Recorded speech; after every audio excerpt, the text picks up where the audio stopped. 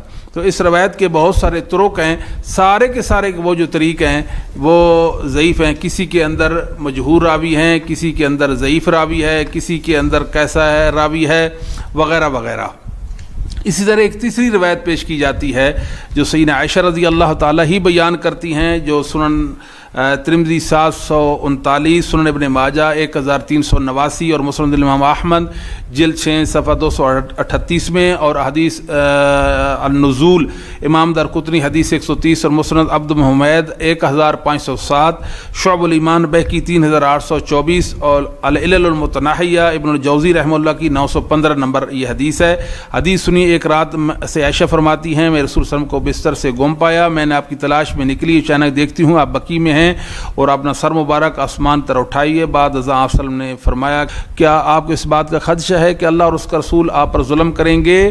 عائشہ کہتی ہیں میں نے کہا اللہ کے رسول ایسی کوئی بات نہیں، لیکن میرا گمان یہ تھا کہ آپ اپنی بعض ازواج کے ہاں تشریف لے گئے ہیں. آپ صلی اللہ علیہ وسلم نے فرمایا ان اللہ عز وجل ينزل لیلۃ النصف من شعبان الى السماء الدنیا فیغفر لاکثر من عدد شعر غنم قلب.